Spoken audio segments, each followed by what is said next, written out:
Olá, tudo bem? Eu sou a professora Nath, vim conversar com vocês a respeito de obras da leitura obrigatória do vestibular, mas não podemos esquecer de faz sua inscrição no canal. Olha, é dica de professor, melhor de professora, né? Muita coisa interessante no canal, bombando de vídeos, faz a sua inscrição e, ó, dá um like, certo?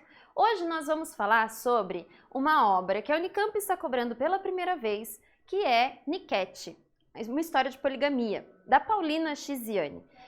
Nessa obra, nós temos vários ingredientes novos, coisas que não são vistas nem solicitadas, né, nem mobilizadas em obras que já apareceram na leitura obrigatória.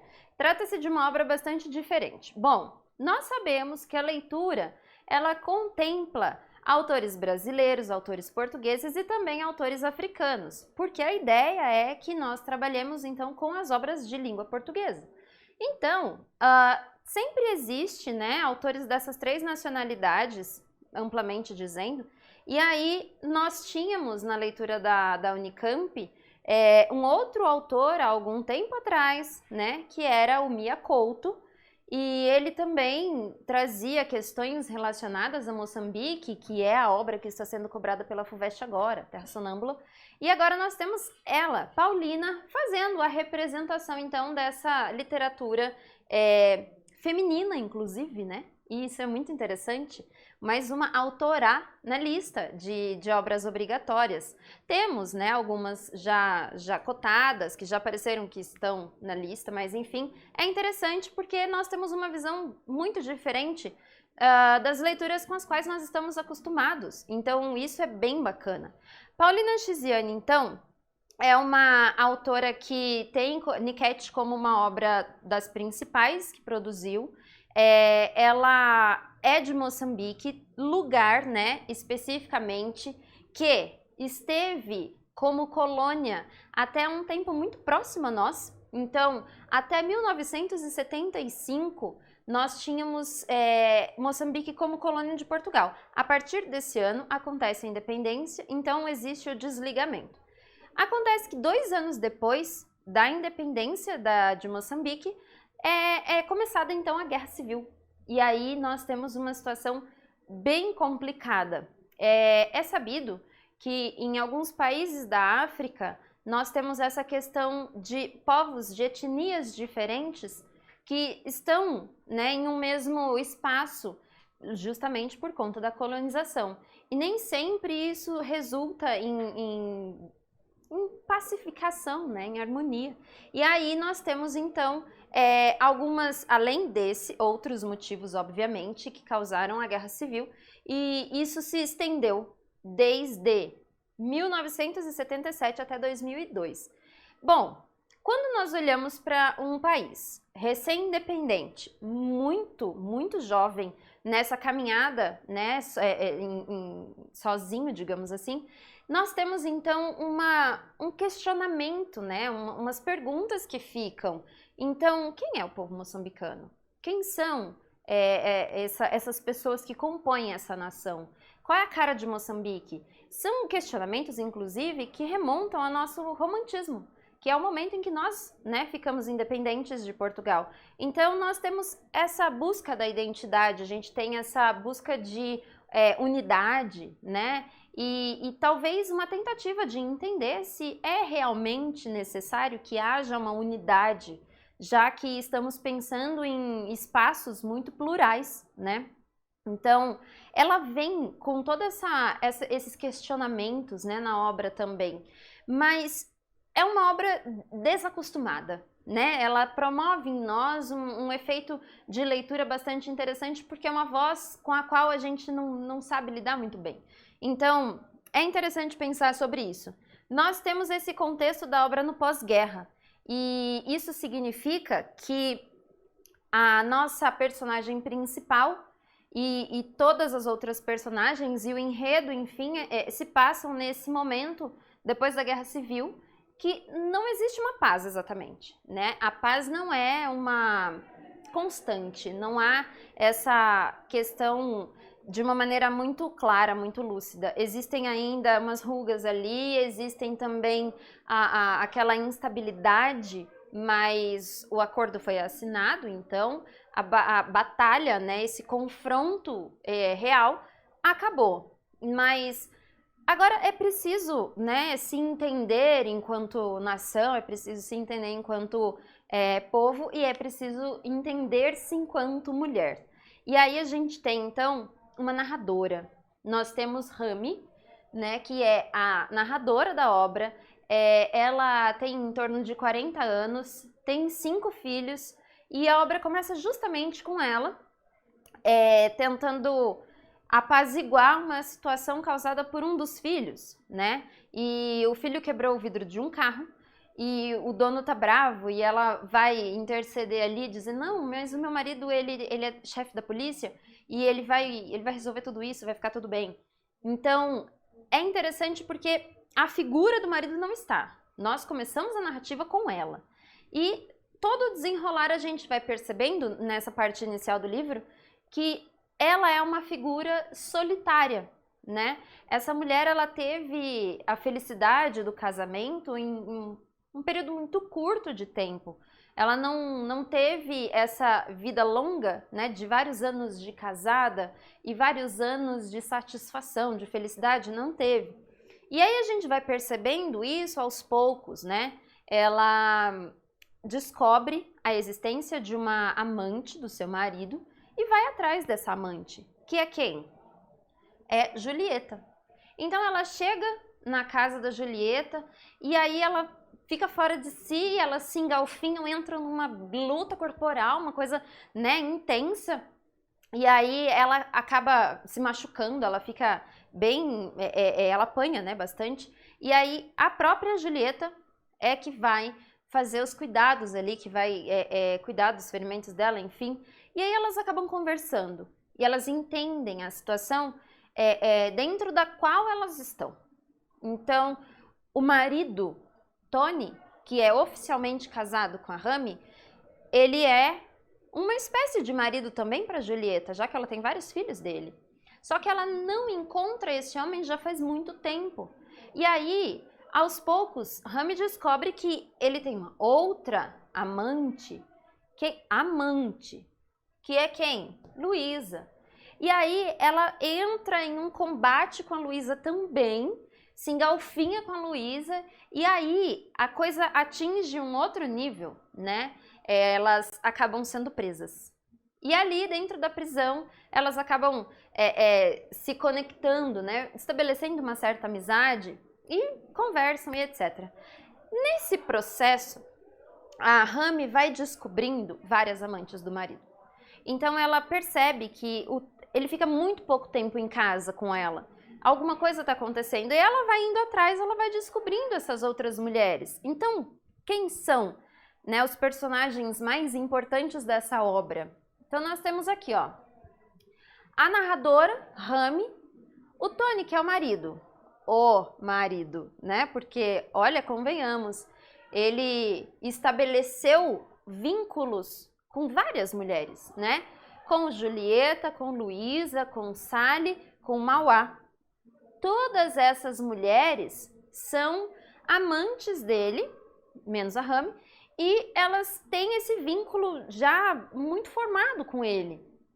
E aí a Rami vai descobrindo tudo isso e chega um momento que ela percebe que não seria interessante lutar contra tudo isso. Ele é o marido dela, oficialmente o marido dela, ele se casou com ela e ele não pode mais casar com outras, né? Diante da legislação ali, ele só tem uma esposa, que é ela. Mas ele tem outras mulheres, ele tem outras famílias estabelecidas, essas mulheres têm filhos dele. Então, ela entende que é interessante o diálogo e ela vai conversando com essas mulheres e ao fim desse entendimento entre elas, é entendido que se elas se juntarem, elas conseguem ter mais força e elas conseguem condições muito mais positivas para si. Então, o que elas resolvem fazer? Viver todas juntas, com o mesmo homem.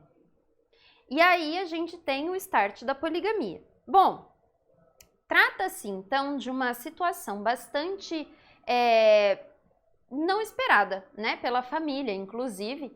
E aí, entre altos e baixos, idas e vindas, a mãe dele fica muito brava com a Rami, porque ele, quando percebe esse acordo, né, toda essa organização, foi justamente no aniversário dele, então a Rami prepara uma festa, e aí tá todo mundo lá, os convidados de alta patente, né, que são próximos a ele, vão à festa, e de repente começam a chegar as esposas com os filhos, todas vestidas com uma roupa igual, e ele fica muito sem graça, e ele não sabe o que fazer, e então ele foge. Ele não tem força para lidar com isso. Porque ele estava em uma outra lógica. Mas agora essas mulheres se conhecem, elas se entenderam, elas não brigam, elas estão totalmente unidas. Então são várias mulheres e um homem só. Então ele se sente um pouco acuado e ele foge. E aí é nesse momento que a mãe dele fica brava e diz que, como assim você faz isso com meu filho? E aí ela conta toda a circunstância que ele não tinha contado. E aí a mãe fica orgulhosa, olha, meu filho tem várias mulheres. Nossa, meu filho é um arraso. E ele se incomoda muito com a situação, ele se sente enfraquecido. Elas se organizam para todas as coisas. Elas se organizam para que ele mantenha todas as famílias, para que ele sustente todas elas. Elas se organizam para que elas também arrumem trabalho. Elas se organizam a respeito de com quanto tempo uma esposa vai ficar com ele, né? Enfim, ele vai passar com uma família e quanto tempo ele passa com outra, enfim, para que seja sempre bastante justo. E ele precisa cumprir com todas as obrigações, com todas elas, inclusive as obrigações sexuais. Então, elas começam a gerir essa vida delas e dele. Então, percebam, ele estava em uma situação de comando. Ele está numa situação de comando profissionalmente falando e ele estava em uma situação de comando dentro da vida dele. Porque ele se casou, ele tem os filhos, ele tem filhos, ele tem filhos, ele tem filhos, ele tem quantas esposas ele quiser. Ele estabelece esses vínculos e ele se organiza em relação a com quem ele estará, quanto tempo ele vai passar com cada uma. Então ele estava no controle absoluto de tudo, todas elas estavam à mercê das decisões dele. De repente, elas se organizaram e agora houve uma inversão de papéis. Ele é quem está sendo gerido por elas. Então, ele se sente muito enfraquecido. De maneira que os conflitos eles começam a acontecer e aí, em um determinado momento, ele já irritado sai de casa e aí vem a notícia, ele pede o divórcio, né? Obviamente, ele pede o divórcio da Rami porque ele não quer mais nada disso. E quem organizou tudo foi ela, né? Então tem aquela coisa meio revanchismo, né? E aí ela diz que não vai dar o divórcio, enfim, mas logo depois dessa situação toda, ele sai de casa e é atropelado. E aí o corpo está muito, muito deteriorado, ficou muito lacerado com o atropelamento, então não é possível fazer um reconhecimento exato, né, ter certeza ali de que é ele. Mas entende-se que o Tony morreu. E nesse momento é que acontece uma coisa que para nós é bastante não comum, né? A Rami, como sendo a esposa, ela precisa estar com o irmão do marido, né, do falecido marido, por uma questão cultural. Então ela passa uma noite com o cunhado, porque faz parte dos ritos funerais, né? Tem a questão do cabelo, de raspar o cabelo, então tem algumas questões aí que são bastante culturais. E essa é uma delas. E que para nós, né, brasileiros e brasileiras, é uma situação que soa estranho, porque não é uma situação com a qual nós estamos acostumados, não faz parte da nossa cultura, né, fazer esse tipo de ritual. O nosso ritual de funeral é um pouco diferente, mas, enfim, ela passa por tudo isso e está seguindo ali quando descobre-se que, na verdade, ele não morreu, porque ele volta, né, e nesse momento a gente tem essa coisa de tirei meu time de campo, dei uma sumida, depois eu voltei. Mas o fato é que entre altos e baixos de toda essa história, né, com todas essas esposas e todos esses filhos que convivem e tal, nós temos a desistência, né, de algumas esposas. A Rami, por exemplo, desiste desse relacionamento e ela vai ficar com outra pessoa, ela vai estabelecer vínculo com outras pessoas. Ela não vai viver uma situação monogâmica de novo, né? Ela continua vivendo numa situação poligâmica, mas é uma escolha dela, é uma consciência dela, enfim, foi todo um processo até chegar. Foram muitas brigas, né? Foi uma briga literal com outras pessoas e foi uma briga com ela mesma, né? Para conseguir chegar a essa ideia não convencional de casamento, né? Mas é justamente essa ideia, né, de unir-se que rege a obra. Então, é um olhar de uma autora, né, uma mulher compondo uma obra que traz uma narradora protagonista, mulher também, para falar sobre essa questão de decisão. Ela tomou as rédeas da vida dela. Porque ela poderia não se conformar, ela poderia se separar, ela poderia se subjugar a uma situação de menos poder dentro do relacionamento com ele, assim como ele já fazia inicialmente, mas ela decide que ela vai ser protagonista de tudo isso. Então percebam que é uma obra que traz um protagonismo feminino muito marcado, de fato. E isso é muito interessante e é justamente algo com o qual nós não estamos acostumados e acostumadas, né? Então é um processo bastante interessante nesse sentido. Bom, pensando em tudo isso, tem uma questão, né? Que é qual? Niket. O que é Niket? O que significa Niket? Né? Por que a obra tem esse nome? Uma história de poligamia eu entendi, mas Niket o que é? Bom, eu até coloquei aqui, né? Aliás, aqui. Niket é uma dança que é desempenhada por moças, né, com uma certa juventude. E essa dança, ela faz parte de um ritual de sedução, né, de iniciação dessa vida sexual. Então, é uma questão cultural, mas trata-se dessa dança de sedução, de envolvimento e tal, né? Então, quando a gente olha para a obra como um todo, Niket é justamente esse movimento de afastamento e aproximação e o que eu faço para estar dentro desse relacionamento. Será que existe relacionamento? Então eu tô querendo puxar esse homem para mim, porque essa é a luta da Rami o tempo todo, né? O que ela tem que fazer para esse homem largar essas mulheres e ficar com ela, porque ela foi descobrindo várias, mas ela se sente incapaz, né? Impotente diante de tudo isso. Então, como que ela consegue trazer esse homem para perto, se é dele que ela gosta? E aí vai indo nessa coisa, construindo uma dança aí dentro desse enredo, com esses afastamentos e aproximações e tal. Então, a ideia é mais ou menos essa, com o nome da obra, né? Com Niket.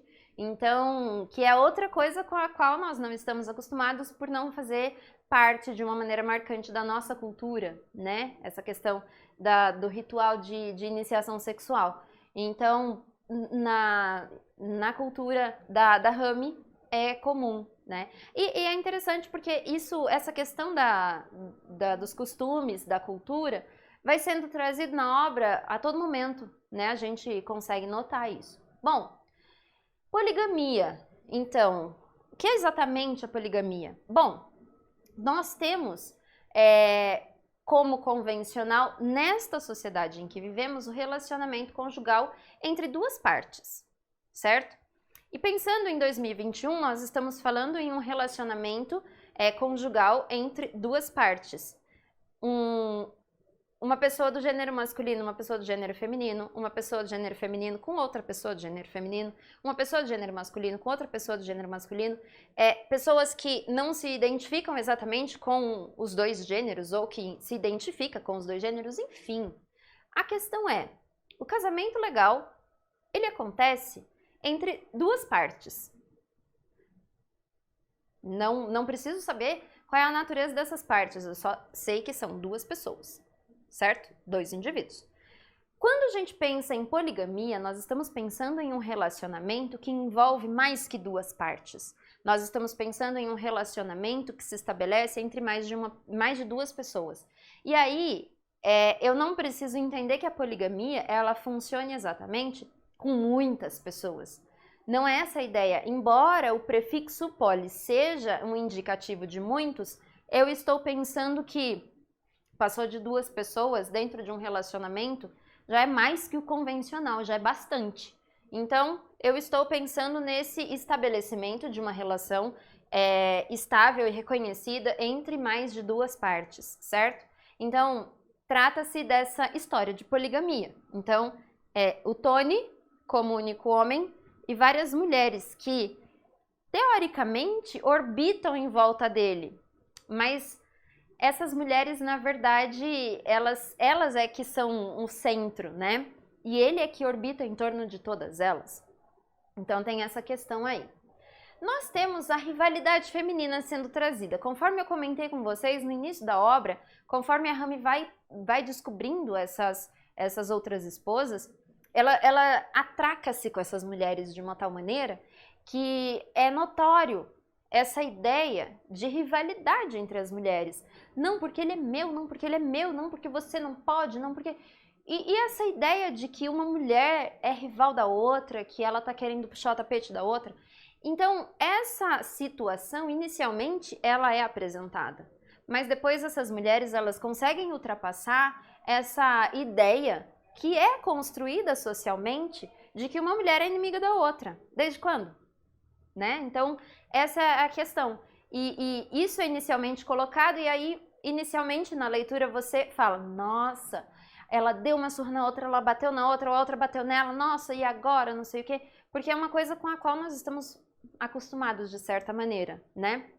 Mas depois isso é vencido, esse obstáculo é ultrapassado, e essa rivalidade feminina, ela vai sendo encarada de outra maneira, isso vai se transformando em uma junção, em uma união, e não em rivalidade, certo? Fluxo de consciência. Bom, trata-se de um livro extremamente poético, né? A Rami é uma narradora muito boa, e ela traz essas questões que afligem, né, o seu interior de uma maneira bastante bonita, e ela conversa com ela mesma muito tempo durante a obra. Então a gente acompanha o andar da carruagem dentro da cabeça dela. Ela vai expondo isso pra gente, ela vai mostrando qual é o raciocínio que ela está fazendo, quais são as ligações lógicas que ela está construindo para chegar a alguma conclusão. Então isso tudo vai sendo trazido por ela e ela vai mostrando todas essas questões, né? O que é bastante interessante. O fluxo de consciência também é um recurso bastante utilizado, por exemplo, pela Clarice Lispector e as suas personagens mulheres também. Então, a gente, com essa questão, nós já estamos familiarizados aí até certo ponto, né? Então, a Clarice, ela consegue trazer isso muito bem para a obra dela, e as suas personagens mulheres também vão trazer isso, vão utilizar esse recurso de uma maneira brilhante. Paulina também consegue fazer isso com a Rami, né? É muito bonito ver como ela vai construindo a sua ideia até chegar em um raciocínio muito distante daquele inicial, né? De querer o Tony para ela. Ela vai entendendo várias nuances, várias questões até chegar podemos dizer, numa elevação, numa certa evolução, certo? O casamento convencional. A Rami é casada com o Tony e ela é a única das mulheres que é casada com o Tony. Então ela se coloca como sendo a principal. E depois dela vem outras, né? E todas fazem parte desse relacionamento, mas aquela que é a mais importante é ela, Rami, certo? Então, essa questão do casamento convencional traz essa característica para dentro da relação poligâmica. Mas é interessante pensarmos que a família dela, por exemplo, não estava esperando por isso, por essa novidade da poligamia, né? Então, eles imaginavam qualquer coisa, menos isso. Então, de certa maneira, nós estamos trabalhando com essa ideia de algo que é bem diferente, né? Algo que não é o usual. Então, como que eu encaro isso? Eu entro nesse barco da poligamia ou eu não entro? Né? Então, todas essas questões são abordadas. Bom, mulheres contra Tony. É interessante esse ponto porque antes, todas essas mulheres, elas tinham as suas dificuldades financeiras, inclusive de criação dos filhos, de vivência na sua região, porque eram mulheres que ficavam muito tempo sozinhas e abandonadas e tal. E então eram mulheres que estavam sempre na defensiva, que estavam sempre numa situação de inferioridade. A partir do momento que elas decidem se assumir e assumir publicamente esse relacionamento entre todos eles, elas adquirem uma nova força. E aí ele se sente como sendo sufocado por elas, né? É como se a força de todas essas mulheres lutasse contra ele. Todas elas querem ele. Só que ele não vai se sentir o gostosão da balachita. O que ele vai se sentir? Uma pessoa que está sendo sufocada, que está sendo abafada, né? Quase que soterrada por tudo isso. Então é como se elas tivessem se unido contra ele. A ideia delas não é exatamente essa, é também essa, né? Porque rola uma coisinha da vingança ali, né? Coisinha de, né? Agora passa aí o que eu passei, tá? Uma coisa. Mas esse não é o foco, né? E os diferentes povos em prol da harmonia. Inicialmente, eu falei para vocês sobre essa ideia, né, de buscar a essência de Moçambique, buscar a essência do povo moçambicano, né, o que a gente pode mostrar e demonstrar com essa nossa cultura, enfim. Acontece que essas mulheres, elas não vêm da mesma etnia, elas não vêm da mesma região, elas não compartilham exatamente os mesmos costumes, enfim. Elas vão continuar servindo o marido de joelhos, porque isso faz parte da sociedade na qual elas vivem. Elas vão continuar deixando o melhor pedaço do frango para o marido, elas têm que comer os pedaços piores. Então, assim, ele não perdeu a posição dele de marido, né? De homem paparicado, de certa maneira, ele não perdeu isso. Mas elas, mesmo com as singularidades, né, de cada uma, elas conseguem um coro, elas conseguem montar um coro, elas conseguem trazer uma situação uníssona. E essa é a ideia.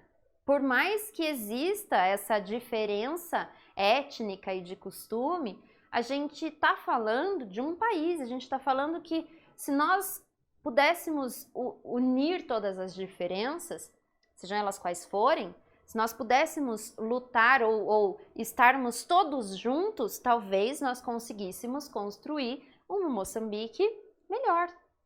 Um Moçambique que dê certo, que funcione.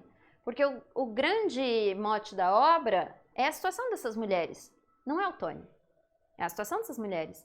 Elas conseguem vencer isso, elas vão trabalhar, cada uma se coloca numa situação, numa ocupação, elas conseguem ir dando segmento à vida. Com ele ou sem ele, as coisas fluem.